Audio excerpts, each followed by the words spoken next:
What's happening, everybody? How y'all making out? Y'all trying to not eat all the food in the house? Are you worried about your waistline? Are the days beginning to be just slightly redundant? Well, I tell you what, I'm psyched on today's guest, who I believe to be one of the very best drummers out there, and a great drum in mind and teacher/clinician in Todd Sucherman, who also so happens to be the drummer of Styx. We get into his musical family, his incredible drum set and snare collection, as well as his holy trinity of drummers. And last but not least, his solo record, Last Flight Home, due out May 2nd everywhere. You can order vinyl, CDs, and more on toddsucherman.com. While my sponsor is Up and Pressin' Records in New Orleans Record Press, feel free to check them out at neworleansrecordpress.com, by the way. I'd like to primarily give a shout out to the bars, venues, and restaurants that have Kickstarter campaigns and or GoFundMes, etc. out there. Please do try to donate if you're able to keep the service and entertainment industry afloat in these challenging times. And if you're a fan of a professional or touring musician, do a little research and see if they're giving some virtual lessons and reach out. Might be able to score one for you and for them. It's a win-win. You can also buy merch, some vinyl, some CDs, etc. from bands directly. Help them out if you can. Crash Bang Boom Podcast can be found on my SoundCloud, YouTube pages, as well as Google Play, Podbean, Stitcher, Luminary, and more. Check out my Facebook and Instagram pages for additional content and updates. Please give me a like, a subscription, a follow, etc. if you would. The support is appreciated. All right, here we go. Todd Sucherman, hell of a drummer and a great talk with the guy. Crash Bang Boom. Crowds go mad with joy. Yeah! All right, Todd Sucherman, what's going on? How's this crazy world in which we find ourselves affecting you? And what you got a daily regimen together, man? What's been going on?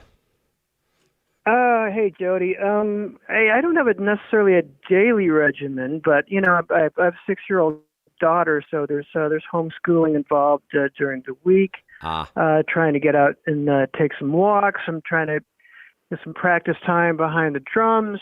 And eventually I'll actually hopefully learn how to run my studio, of which I have not the first clue. That's amazing, man. So I take it you have a home studio to some degree, and is that the crazy snare collection and drum collection? When I've seen video of you playing your kit, is that what that is? Right. Yeah, that's the studio. I've always employed an engineer, and it's almost always been my pal J.R. Taylor. And, that way he could concentrate on the recording and I could concentrate on the playing, and I kind of like it that way. I'm not the best troubleshooter in the world, so I didn't spend my life playing the drums so I could have my book in electronics manuals. But hey, right. That's going to change now, I think. Right, man. Yeah, that is an impressive collection. To estimate, how many full drum sets would you say you have, and/or snare drums? Because you look like you're working in a museum there. It's your collection looks incredible. Yeah, it's kind of exploded too. I mean, and I've kept the acquisitions down to a minimum since since we had a child. Yeah. But I think there's 11 kits in here, and there's well over 100 snare drums. Oh. And good crazy. Yeah. Wow. I think I'm on like 10 snare drums, and I've got some great ones. That's great. 10 snare drums, you can handle any gig. I mean, this is. At a certain point, this is just a sickness, but a fun one at that. Right on. Well, amidst all of those 100 snare drums, and I'm sure that it's specific to the music that you're playing, obviously, but just sitting down, solo drums, do you have any particular 3 snare drums that you absolutely feel like they're the voice of God when you play them? I have a bunch of drums. I mean, really, there's not a dog in the collection. Wow. Any ones that were, I would sort of let go. But the thing is, I guess if I were to psychoanalyze myself, is growing up in Chicago, my father used to take me to Drums Limited and Frank's Drum Shop. Both were 2 old school drum shops on Wabash Avenue, just a couple doors down from each other.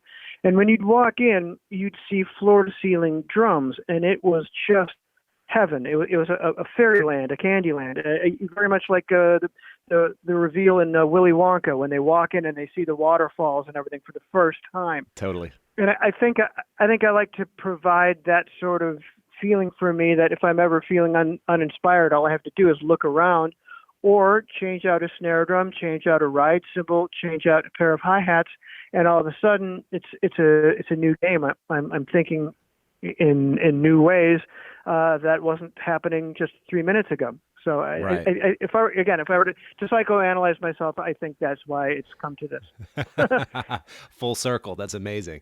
Yeah, I've always kind of gravitated towards metal drums, specifically brass ones and stuff like that. So my relatively small collection, I suppose, has more brass snares, be it older like Slingerland chrome wrapped brass or just raw brass, etc. I love brass snare drums. But do you have a preference between the more metal drums or wood drums as far as snares go necessarily?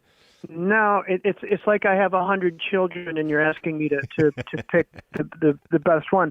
I mean, like, Yeah. I have a Donette titanium that sort of out bottoms most of my Ludwigs, but my Ludwigs are awesome.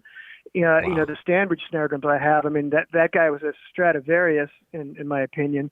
Yeah. I pull out the 1937 Leedy Broadway. That makes me play a certain way. Mm-hmm. There's also some amazing builders. Outlaw, Ruckus, Shawgirl, A&F, Red Rocks, Evetts, Sugar Percussion, VK, Solid Drums, Switzerland. There's just a million of Bucks County. I just got one of those.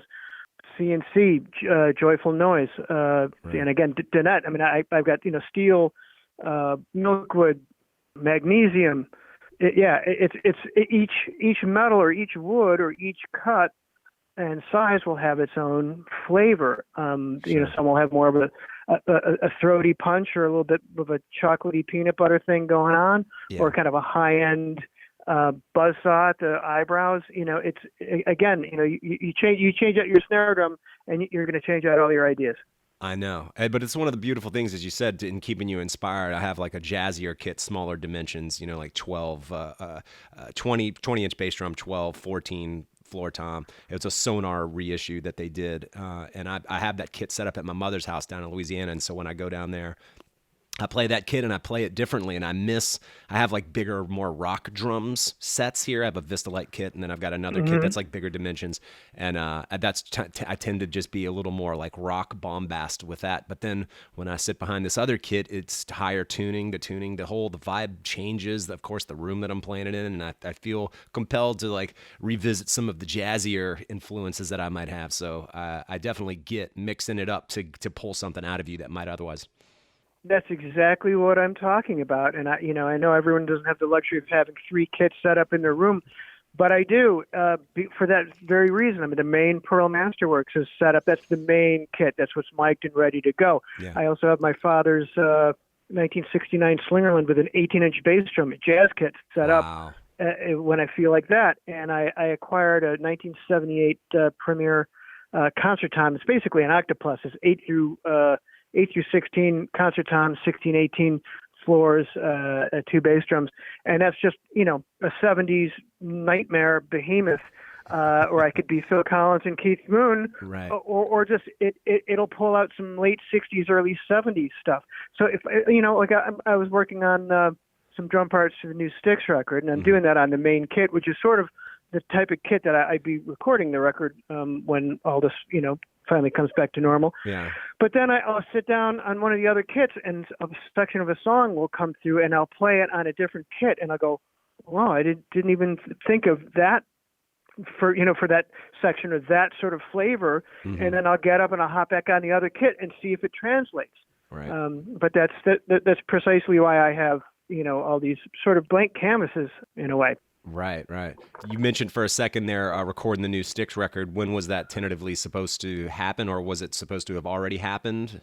Yeah, it would have if things were normal in a parallel universe. That would have happened last week. Wow. So you were like gearing up, had your parts together, ready to do the thing, and now everything's been pushed back. Yeah, and now I have to. Now it's a game of remembering what I wanted to do, Right. what I wanted to say with the music, or okay, I kind of like this idea better. So Totally. it'll be. I bet by the time things get back to normal, I can record the whole record in one day. Seriously, right? You're going to have a lot of time to sit on this one.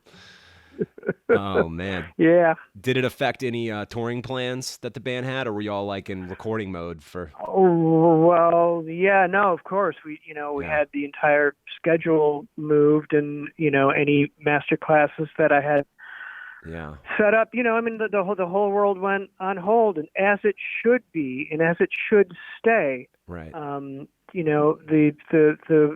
longer we can hang in there, the shorter this thing's going to be. I know a lot of people are very quick to get back to it, but I think that's going to prolong things and is going to make the death toll much more brutal. Right. Right.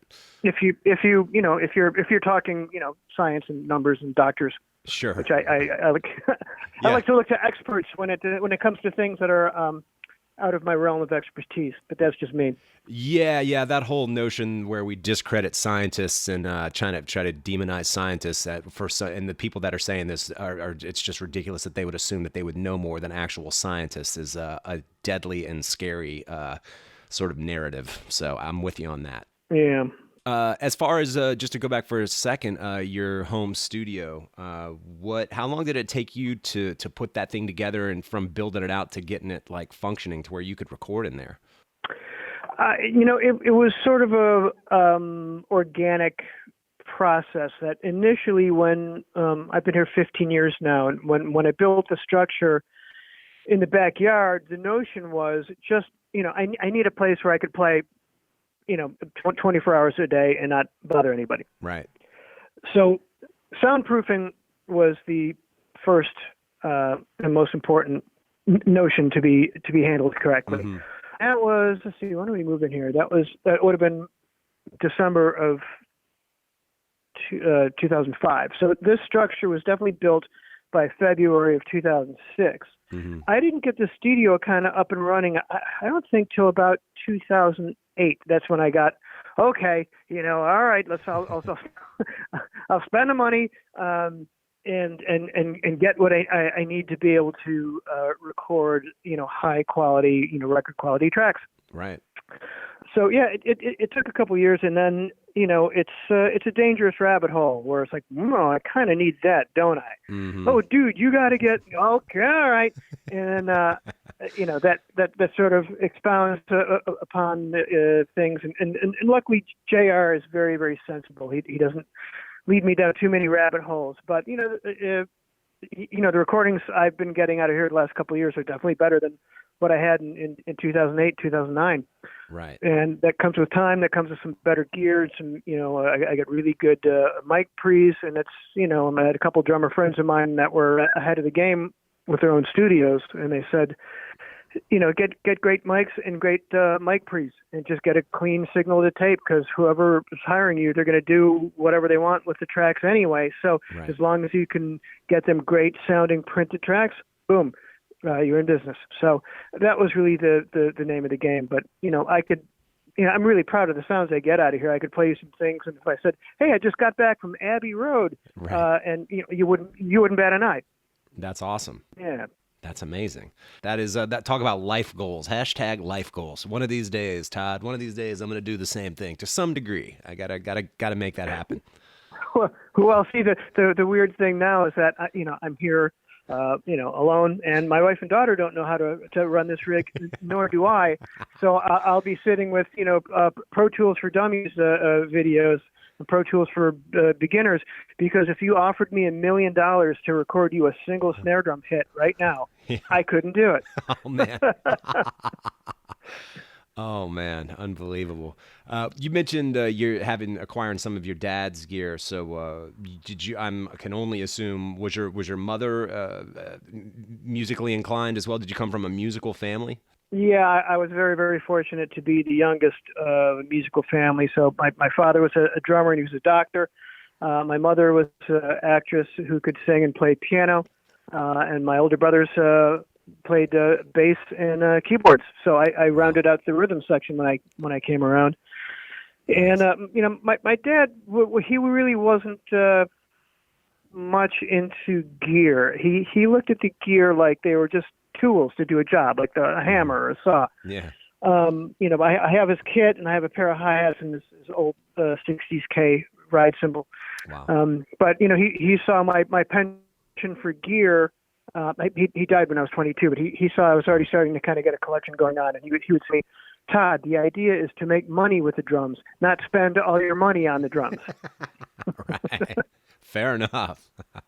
Yeah, so some things stick, some things don't. Yeah. But then again, hey, once again, you got that collection, and there's something to be said for that. So, well, what kind of music was going on in the house, and was there any particular moment that you can sort of trace back to where you were really sold on playing the drums, maybe from hearing a particular drummer on a recording in the house or something? I mean, really, music was, music, comedy, and food were really the three most important things in our household growing up.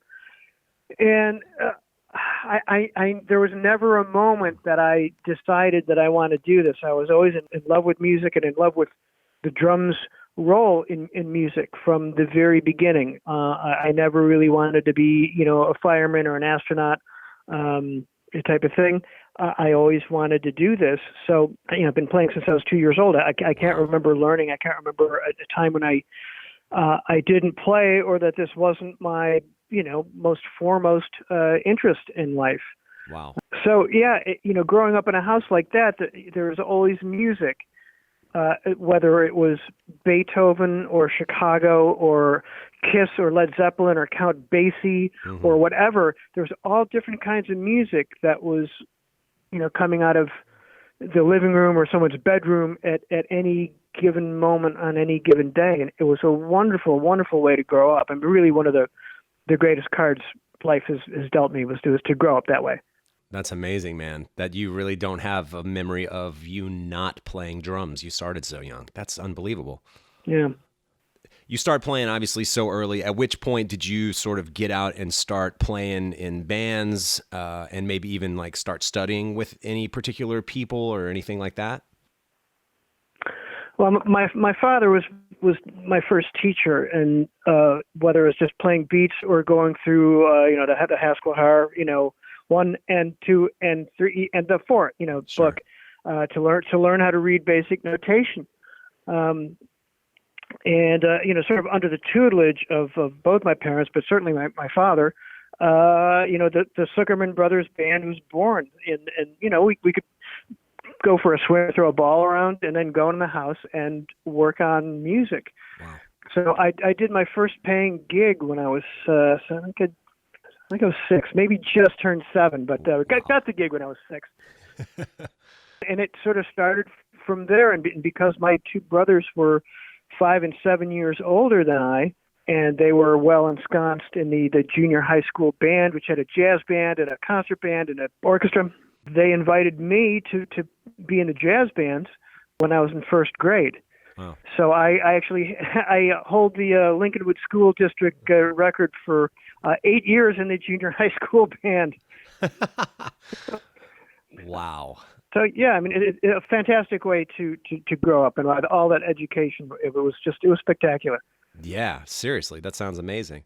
As someone who's put out instructional videos yourself, I was thinking back, and it's one of the things that I like to talk about occasionally, especially given the sort of juxtaposition of just how fast all the information moves and the access that we have via the internet these days. But to think back to the VHS instructional video times when when I was growing up and watching the Dave Weckl and Dennis Chambers and David Garibaldi videos and stuff like that, were there any particular videos or books that I guess you got into that you remember being pretty informative and or influential?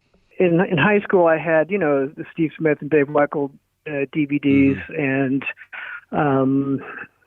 and I had other drummer friends that had other collections, and that's what drummers do. You hang out, you check things out, and someone hits you to something, and you return the favor.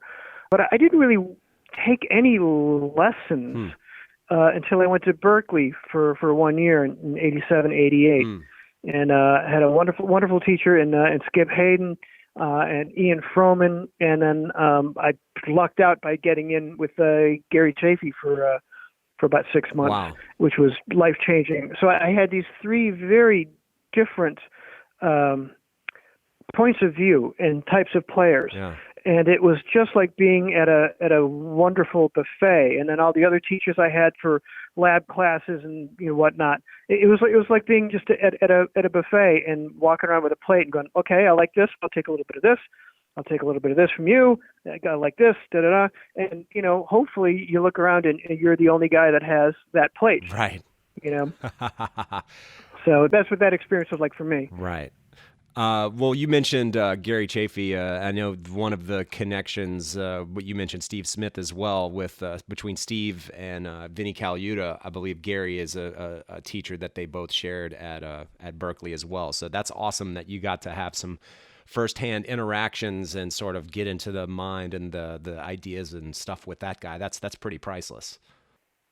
Oh yeah, I mean that was the reason why I did that in the first place. When I first got to Berklee, you're meeting drummers and say, hey, I want to call up Gary Chaffe and get in with him. And person after person said to me like, dude, he's got like a 6-8 month waiting list. You should have called last year. Like there's no way you're getting right.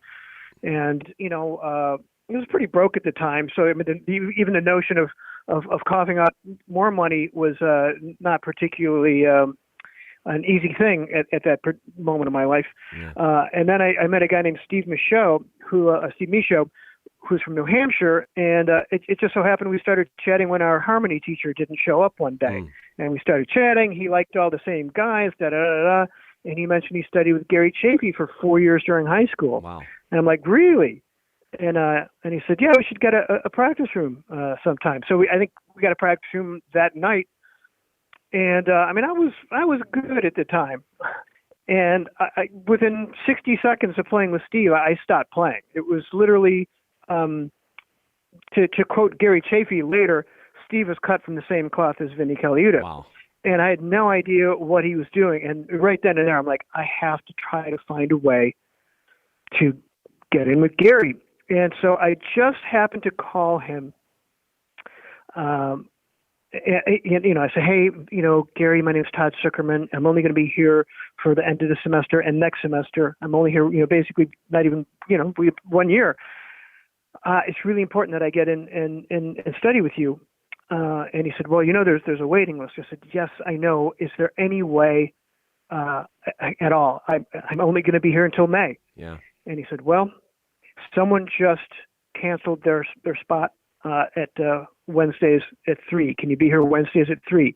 And I said, yes, absolutely. And my next 2 phone calls were, Mom, I need more money. Yeah. And actually, that was the only phone call. Whatever class that I had that day, I just never went to again. Right. And didn't care about getting an F because I wasn't coming back. Give me all Fs. Right. But Gary took center stage. I made sure I had his lessons together before I had any of my Berklee work together. Wow. It's an interesting thing, I guess, in more modern times. I see so many like Berklee shredder drummers, and I think that, of course, coupled with just once again, access to every video under the sun of so many players and how that can inform and teach people these days. But when I think about sort of the fundamental concepts of people who are really good at soloing and stuff like that, I see so many people reference Vinnie Colaiuta, but it makes me wonder how much of what Vinnie is sort of known for kind of has those ties to Gary Chaffe. Would you say that it's probably a pretty good bit? I think Vinnie was pretty spectacular before he got to Gary. Yeah. And I think that Vinnie is, I could kind of talk for a couple hours about him. About how not only is he, the most gifted drummer, arguably besides Buddy Rich, but right. the heaviest musician on the planet for a myriad of reasons, which I could go into if you so like. But to answer your question specifically, I remember Gary telling me, the couple of times I asked about him or Steve, but when I asked about Vinnie, he said, oh, Vinnie was lazy. He kind of wouldn't do the work, but then he'd come in here and he'd sight read it down and nail it, and then start playing it in different ways. Whoa! And he was just, he had that type of gift even back then. There's obviously something spectacular going on, because a genius like that it only comes around once in a long while. Yeah.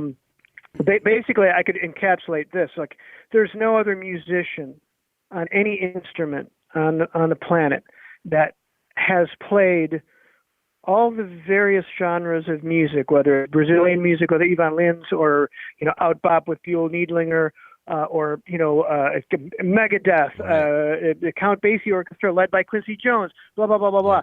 All these different genres. Indian music with Zakir Hussain. All these different genres, and not only played them steeped in the idiosyncratic tradition of each genre, but also pushing the envelope and blowing shit out of the water that never existed before he got his hands on it. Right. There's not another bass player, guitarist, saxophone player, keyboard player that I could say that same thing about, and that puts him in a Mozart, Beethoven genius level of, not only is he an amazing drummer, but he's one of the most amazing musicians who's ever walked here. Yeah, I mean, and another amazing musician and one of the most prolific, if not the most prolific, I think, musician maybe ever, in Frank Zappa, had nothing but high praise for what Vinnie was able to do. So for someone like Frank Zappa to be giving you that kind of credit, it's that is serious. Yeah, Frank called him a mutant. He said, "Oh, Vinny's a mutant." There was an old drum magazine. He said he was a mutant. He goes, he could sight read anything I handed him perfectly the first time. If he didn't, he had it nailed by the second time, and by the third time, he could stylize it for you. Wow. Whoa. Yeah, that is freaky. Yeah. Mm-hmm. Wow, man. I didn't realize that you had been playing with Styx as long as you had. I think I probably came across you. It might have been as recent as the Drumeo thing that you did. I don't know that I was super aware of that, but in watching it, I was really impressed with the sort of just articulate way of really just expressing this, what appears to be such a solid foundation in your playing. So I'd love to talk to you a little bit about that, but well, you know what I mean. I guess I'll even start there. How long have you been teaching, I guess?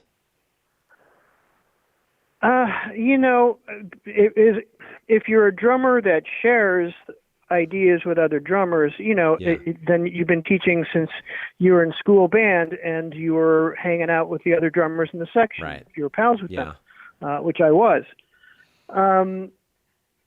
But as far as teaching, it's something I did a little bit when I came back from Berklee, but I wasn't really interested in doing that. I was interested in playing, and I kind of did that to help make ends meet.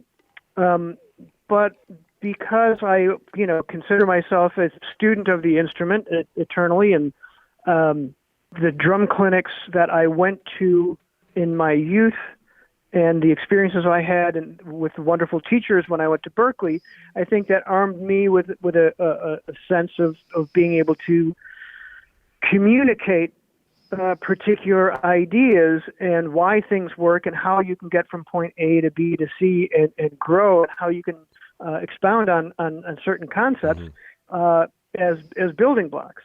I could see, getting from point A to point B, like I said. And then it's just blossomed into something that I really enjoyed doing, and I enjoyed seeing other students or getting correspondence from someone on the other side of the globe, or that something that I did or something I helped them with changed their life or changed their playing. That is incredibly gratifying. And I've never been, the type of drummer that, I just do what I do, and here's what it is, and any questions. I've never conducted clinics like that. I mean, clinics should be inspirational and motivational, educational, and there should be an entertainment value as well. Right. So that's sort of how I've handled that aspect of my playing. Because I think it is important to be able to share information with the next generation. I consider that a duty, and although I don't take myself seriously, I sort of take that seriously. Right. That's a good distinction. In some of the lessons that you've given, is there a sort of reoccurring issue you see in students where maybe they skipped over what might have been considered to be kind of a vital component in the foundation of drumming? Yes. I mean, to get it down to basics, in my findings, in my experience of doing master classes in various cities and countries around the world, I find that probably 90% of, at least the people that come to see me anyway, they are all doing something physically with the way that they are either holding the stick, doing something with their bodies that is keeping them physically from being able to improve. So that's why the live master classes have been such a cool thing, is because, there'd be 20 players all in front of me and with practice pads, and I can go up and I could grab a guy's shoulder and go, you realize that your right shoulder is about 3 inches higher than your left? No, I had no idea. Yep. Right. Or most people grab the sticks too tightly and they don't leave a space between the thumb and the first finger, which if you want to play fast swing time or any fast 3-note figures on a ride cymbal or a hi-hat or flam taps, whatever, that's the only way you're going to be able to do it. And it's the only way you're going to be able to do it, playing up-tempo jazz piece for 10 minutes. Right. I always use this baseball analogy. You can't throw a 90-mile-an-hour fastball with a stiff arm. Right. That arm's got to bend, and it's got to have this flow and this, not circular motion, but you know what I mean? It's got to have this thing, and that is the physical way that you're able to perform certain tasks on the drums. And then with the loose grip, it sounds better. You're pulling the sound out of the instrument rather than playing into the instrument. Right. There's a lot of these things that I see, and I really noticed it when the first year I was at teaching a drum fantasy camp a couple years ago. And then I would see someone would come back. They'd be a repeat customer. And I say, what, you know this. You know what I'm going to say. Yeah. How come you haven't done this? Yeah. It's not that hard. It's you have to break yourself of bad habits. It's not easy to do, but with concerted effort, I recommend getting cheap mirror, like that would a college student would put it in the back of a closet door. They're $6 at Target. Although stay at home, don't go anywhere now. You have to be able to break that habit in real time by looking at it, because your old habits are going to come back in an instant. Right. And there's two types of students: those that are going to do the stuff, and those that are going to go, oh, cool, and then forget that it even happened. Right. Let me ask you about Styx. Again, like I said, I didn't quite realize you'd been playing. I mean, I guess are you at 25 years with Styx at this point?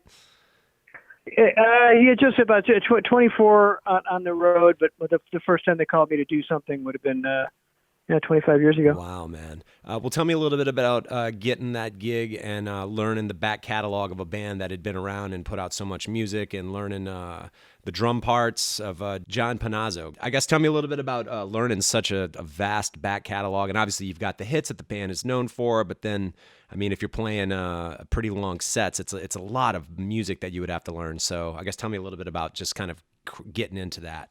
Well, I grew up in Chicago, and they were Chicago bands, and they're on the radio, and they were in the wheelhouse of other things that I liked. I mean, I had a wide variety of in taste in music, but yeah, I remember I heard Grand Illusion, and I liked the band. I liked Journey, it's good Midwestern rock. So I had all the records. I knew all the songs. I saw them in 6th grade, and then I saw them late in 8th grade. Wow. So I knew all of the stuff. It really wasn't anything to learn. Wow. I'm like an elephant. Once I know a song, I know it. Right. I could play things. I could play gigs I did 20 years ago if they called out the charts. I remember them. Mm-hmm. So that was pretty easy, actually. The difficult thing was more on the personal side. Is in '96 when the band got back together again. I was the only new entity. It was the entire band. Right. The bass player is Chuck Panazzo, John's twin brother. Whoa. So it was kind of a weird thing that I was there. And at that time, John was still alive, but he was in very bad health. I mean, I never met the man. I wasn't really sure what was going on other than he was in ill health, and that's all I really knew. But I just went in, basically, I wasn't a band member. I mean, I was a hired gun for that. And, I had to do the gig. I had to be professional and do the gig and make them happy and support them and make them be able to, do their thing. Yeah, and then John ended up passing away in the middle of that first tour. And I've sort of been around ever since. They never really told me I have the gig. I've just been kind of hanging around for the last quarter century, 25 years or so. Yeah. That is wild.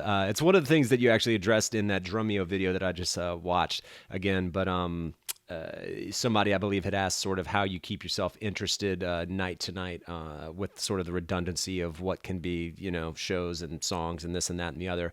But I really liked your answer, and feel free to expound upon it, repeat it, whatever. I liked the idea that you were talking about just feeling indebted and passionate and glad and fortunate to even be in that position in the first place, and that you owe it to the people coming to see you to play your best every night. Well, is that what I said? I mean, that's what I read into. That was not verbatim. Okay. It's a privilege to be able to have a job like this. And when people pay their money to come see a show of a band that they love, I think it's a disservice to rip them from their dream when they're seeing the show and hearing the songs. Now, I'm a different drummer than John is. And this gig is a very active gig on the drums. It's not a boom, whack, boom, whack all night long gig. John played, and I mean, no disrespect when I say this. I mean, he was a very unorthodox, interesting drummer, and he played on the busy side for a guy that didn't have a lot of technique, right, which is an interesting combination. Yeah. Like it's sort of like one step towards a Keith Moon type of right. thing. Like not a lot of technique, but a lot of busy playing. So they were fun templates for me to try to go, okay, I have to keep the flavor of this. I'm a different human being. It's not 1977 anymore. How can I, kind of hippen up or make some ideas a little bit more dense, a little bit, add a little bit more gravitas without having it a constant barrage of, hey, look at me, look at me, look at me. So that's what I try to do, because when people come to the show, they're coming to have a good time, forget their troubles. Maybe a particular song was an important song to them when they were in high school, or they used to drive around with their best friend cranking that. Maybe that best friend is no longer with us. So, you know what I mean? Like each person has their own emotional movie or response or whatever going on to every single song. So I kind of take that pretty seriously, that we're delivering that experience to them. And, it doesn't matter how I'm feeling. I could have the sniffles, or this could be the fifth show in a row, and I'm feeling kind of sore, and like my body would just rather, have a night off and, lie in bed and watch TV, but I got to go play a 2-hour show. Yeah.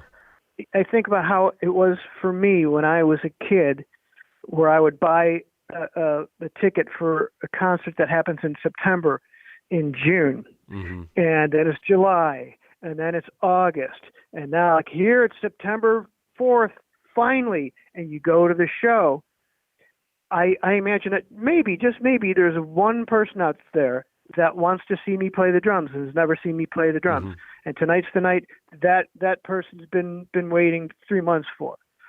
Whether it might be true or not, it's got to be true at some point. Yeah, sure, for sure. But you know what I mean? It's so that makes me go, well, I can't let that one person down. Totally. So there's mental things when you've been in a band this long and you've played a lot of the same material over and over. There are certain techniques that you can sort of use, that being one of them, to keep it fresh, so you're never phoning it in. Right. And I have to say, from my bandmates, from the top down, from James Young and Tommy Shaw, those guys leave it on stage every night, and it doesn't matter if we're playing a field in Nebraska, or we're playing in New York City. The people in Nebraska, they deserve the same show the people in New York City get. Right. And that's exactly what happens. They never throw it down, no matter what the gig is. It's 100%. And for me, being 20 years their junior and being behind them, that's very inspiring for me to go, well, I'm not going to be the guy that's a bummer here tonight. I'm not going to be phoning it in or just kind of going, like, I'm going to go through the motions. I know this works and it's cool. Like, I'm going to leave it on the stage too. Right. So that you know, this band has never had a show where we walk off stage and go, what happened? What happened out there? Or, you know, where we didn't get the audience. Right. Some audiences might be a little slower to get frenzied, but there's never been a show where we go, what the hell happened tonight? Right. Wow, man. Impressive. So I just got a couple more for you, and then we'll get out of here. And with this question, it's not the absolute answer, just kind of the first three that come to your mind. I was just gonna ask you, classic rock drummer, fusion drummer, jazz drummer, and funk drummers, and just sort of the first three that come to your mind that may be either your favorite or just you feel whatever it is about that. My holy trinity is Tony Williams, Vinnie Colaiuta, Steve Smith. There it is. You know, that's yeah. That's the holy trinity for me. That is the broad holy trinity of any and all genres. Those three. Yeah. Gotcha, man. So obviously, you know, uncertain times and whatnot. Are there any things that you have planned beyond trying to get the studio together? Any remote classes? Continue to teach? What is it looking like? Well, you know, it's been a cool week for me because, you know, my own solo record comes out on May 2nd. Gotcha. So I've been working that a little bit, and it was a conundrum when this crisis hit us, because I'd finished the record. It's been printed up, 2,000 CDs sitting in my office, and then this hits, and I thought, well, geez, you know, I can't release a record during a time like this. And my wife wholeheartedly agreed with me. Yeah. And then I had a few trusted colleagues say to me, you know, people need music now and entertainment now more than Absolutely. ever, and something to look forward to. And maybe this is the perfect time. And then all of a sudden, you know, my wife changed her tune on it. But I was still really conflicted because I didn't want to be seen as, you know, working my CD on social media at a time when, you know, there's death and catastrophe going on. Totally. But I posed the question to, you know, on both my Facebook pages and Instagram and YouTube, basically saying, look, I've done this record. I'm singing. It's a sophisticated pop record. It's not a big drum-centric fusion record. How do you feel about new music at a time like this? Yeah. Please share with me your honest answer. You know, should I go full steam ahead with this, or should I hold off for brighter days? And it was 99.9% overwhelming. Yes, release it now. I agree. Do it. So I even moved up the release date, which was originally May 30th. So, I'm taking pre-orders for the physical copies at toddsucherman.com at the store. It's the only place you can get signed copies or get hand-signed and numbered 180-gram vinyl Right on. LPs. And, May 2nd, it'll be out in all the normal outlets. But, you know, that was just a grand experiment to see if I could do this. I didn't think that I could. Right. But, you know, my co-producer, co-writer believed in me and cajoled me all the way along to do this. And I have a record that I'm really, really, really proud of.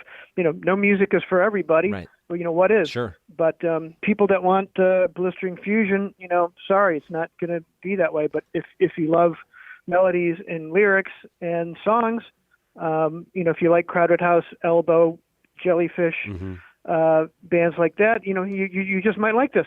So I'm kind of working that for right now from the house. Yeah. And a bunch of people got their CDs tonight. I've been answering a lot of people on Facebook that have gotten the record and are sharing their positive first impressions with me. So it's been pretty cool. Awesome, man. Well, congrats on that. Thank you. Right on, man. Well, Todd, it was great talking to you. Again, I appreciate your articulate voice and input and insights in the drumming world. So it was definitely great talking with you. And again, congrats on the solo record. Best of luck getting the studio up and running it yourself. And best of luck going forward with all things Styx related and everything else that you're trying to figure out, as are most of us. Right on, man. Thanks for having me. Stay in, stay safe, and remain healthy. Cool. Thanks, Todd.